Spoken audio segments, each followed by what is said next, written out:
Hi, it's John, and welcome to the channel. 5:59 a.m. Tuesday, December the 2nd. Hope you're having a great start to your Tuesday morning. I've got my big blue mug of coffee, of course, with me today. Excuse me. Glad you're here today. So I want to start off this video by saying that it's quite possible this video might be considered hate speech in the future.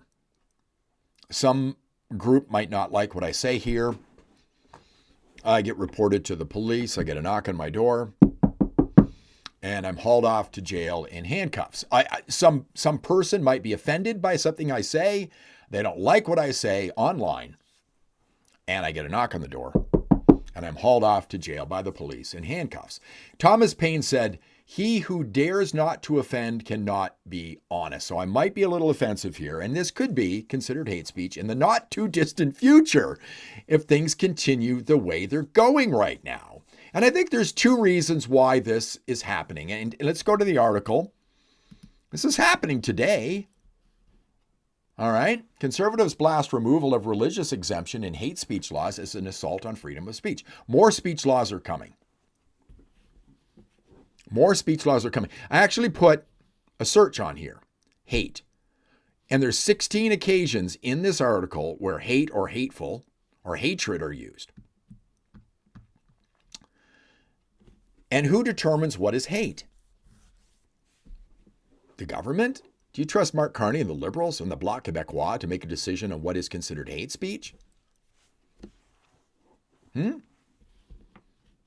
Liberals and leftists consider hate speech anything that they disagree with. Right? Let's read a little bit of this article. Opposition conservatives say a deal between the governing Liberals and the Bloc Québécois to remove a religious exemption from Canada's hate speech laws in exchange for passing a bill targeting hate and terror symbols is an assault on freedom of speech and religion. The amendments are expected to be tabled during Tuesday's meeting of the Parliamentary Justice Committee studying the legislation known as Bill C-9, which Conservatives have vowed to fight. The Bloc Québécois said removing the exemption was necessary to help prosecute rising hateful and anti-Semitic rhetoric often made under the guise of exempted religious speech. Who's doing anti-Semitic rhetoric in this country? Let's go over to Pierre Poilievre on X. This is what he had to say. Liberal bloc amendments to C9 will criminalize sections of the Bible, Quran, Torah, and other sacred texts. Conservatives will oppose this latest liberal assault on freedom of religion and expression. Sign here, defend religious freedom. He links to a petition. God, I've signed so many of those. They're an absolute waste of time. I am a freedom of speech absolutist. You should be able to say anything you damn well please in this country. The only exemption would be threatening somebody, somebody's life, or harm to somebody or a group of people. And there are laws already on the books for that. Here's the actual video that Poilievre links in his tweet. If someone were literally invoking a passage from, in this case, the Bible, but there are other religious texts that say the same thing, and somehow say that this is good faith. I mean, clearly there are situations in these texts where these statements are hateful. They should not be used to invoke or be a defense, and there should perhaps be discretion for prosecutors to press charges. I just want to understand what your notion of good faith is in this context where there are clearly passages in religious texts that are clearly hateful. So why are they going after religion? I think there's one reason that they're kind of glossing over, which I'm going to get to in just a moment. A lot of the focus on this is regarding religious symbols. It could be crosses. It could be the Star of David, but it's head coverings.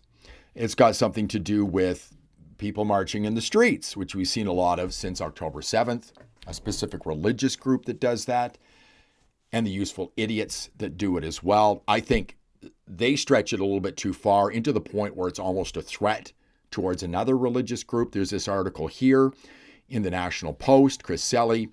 This is from November 27th. Quebec's war on religion goes to a whole new level. When Quebec politicians talk about religion in this context, roughly 97% of the time they mean Muslims. And I think this is becoming a big issue. You've still got people marching in the streets over what happened on October 7th, and we've got a ceasefire right now. This Muslim situation has become a problem. Question for you. And this could be considered hate speech in the future. Why do we keep importing more of this problem? But there's even more to this that they're not talking about. There's this article here from yesterday. Liberal deal with Bloc means hate speech laws will lose exemption for sincerely held religious beliefs. Why religion? Let's go down to this part of this article right here. Now, they talk about a bill that was tabled by the Bloc Québécois in November 23rd, so that's what they're referring to here. At the time, the Bloc Québécois argued that its bill was necessary to combat the outpouring of hate speech and anti-Semitism following the October 7th terrorist attack by Hamas on Israel and the ensuing war. They also pointed out comments by Montreal Imam Adil Charkawi calling for the extermination of Zionist aggressors during the public prayer. In addition, the Bloc, Jewish, and LGBTQ groups have called for years for the Liberal government to remove the religious exemption from hate speech laws, arguing it has allowed for the proliferation of anti-Semitic, which was the first thing I talked about, and homophobic comments. They're going after religion because of the alphabet people. Here's something else that might be considered hate speech in the future. And this is a biological fact. It's an absolute truth. There are only two genders, male and female. That's it. This may be considered hate speech in the future if this kind of law continues to go on. Benjamin Franklin said, "Whoever would overthrow the liberty of a nation must begin by subduing the freeness of speech." And the Liberals and the Bloc are going after it here. And there's going to be more of this in the future if the Liberals stay in power. Let's move on to this. There's this article here. This takes us back to October 2nd. Canada needs a strong hate speech laws, not thought crime laws like Bill C-9. Just a bit of this article. The problem with Bill C-9, the government's proposed Combating Hate Act, is not that it protects Canadians from hatred, but that it risks stretching those protections far beyond their purpose. The bill introduces vague new offenses, removes long-standing oversight by the Attorney General, and allows for prosecution based on symbols or speech that involve the vilification of an identifiable group. While it carves out exceptions for journalism and education, they are imprecise, and the imprecision of the bill is exactly the problem. Broad and subjective language creates uncertainty about what qualifies as protected discourse and puts a chill on free speech, and it's meant to do that. More importantly, imprecision can be weaponized by a government that's keen on silencing political dissent. Now, people say, what are you really worried about, John? Well, listen to this. While this might seem alarmist in Canada in 2025, it probably seems similarly alarmist to citizens in the United Kingdom who are now being arrested more than 30 every day for tweets deemed offensive or even annoying. Case in point. What did it need to come to? Tell us why you escalated it to this level, because I don't understand. I posted something that he posted, you come to arrest me, you don't arrest him. Why has it come to this? Why am I in cuffs? Because there's something he shared, then I shared. Because someone has been caused, obviously, anxiety based upon your social media page. That's the reason why you've been arrested. The time's 20 to 3, 14:40. I'm arresting you on suspicion of improper use of the electronic communications network. I'm just What? 127 of the Communications Act, okay? So you do not have to say that it may harm your defence if you don't mention one question, something which you later rely on court. Anything you do say may be given evidence. Do you understand that? So I'm actually being You're arrested? going to be arrested, okay? Right. Take you back to the police station. Right. Ask you, okay, this is in relation to some comments that you've made on a Facebook page. Okay? Oh, really? Oh, it's a Facebook crime, is it? Okay. Right. So we need to ask you some questions about that. Right. Have you got anything in your pockets, Thomas? I've got my keys. No, that's about it, I think. Keys. So, anyone who's been arrested, we can search them under Section 32 of the Police and Criminal Evidence Act. Right. And that's for dangerous items. Hey, I mean, you said I was going to be arrested under some what information? I'm going to be arrested for posting on Facebook. Made some comments that are offensive, obscene, and people have made a complaint about that, and it's And can you tell me what this comment was? Okay, well, we'll do that when we interview. All right. And so, what am I going to be locked up for the night, or? Hopefully not. What crime? What is my crime? What is my crime? Tell me my crime. 127 of the Communications Act 2003. Which says what? Where you post something that causes gross offence or of a menacing character, which causes a person anxiety. Is that what it says? Yes, it does. How is a flag? How is a flag grossly offensive? What I'll do, sir. No, we're not discussing that with you. And if you're me, why are you doing him? He shared it. Don't worry. I'm going to share it. I'm going to share it to my 30,000 followers right now. We can move on. Mr. Brady, you're under arrest. No, he's not. I'm not. No, he's not. I'm not under arrest. No, he's not. He's not under arrest. He's not under arrest. You're not arresting him. You are not arresting him at all.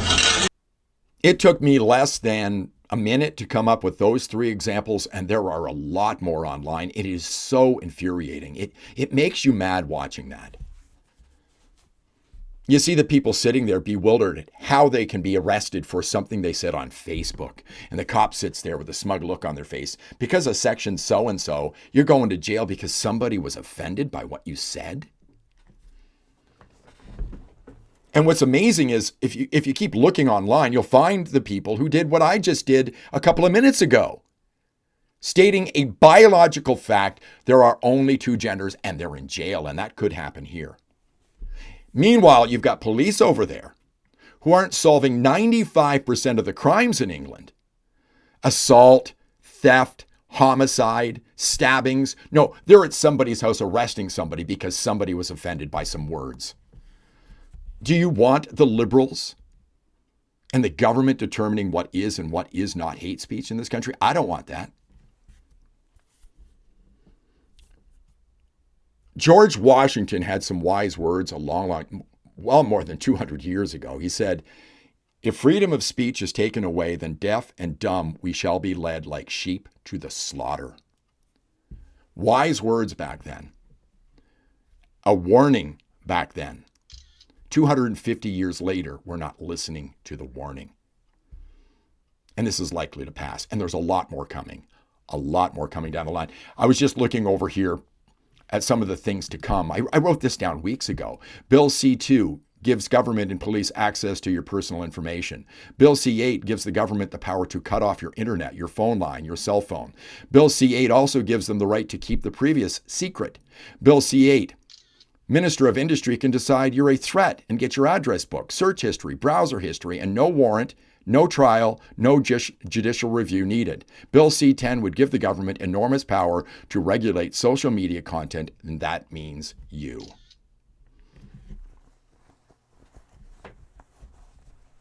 This frightens me. And this video could be considered a hate crime in the future. The very near future. Thank you very much for watching. I do appreciate it. If you like the video, give it a thumbs up, subscribe to the channel, ring the bell for notifications. I'll see you in the next one.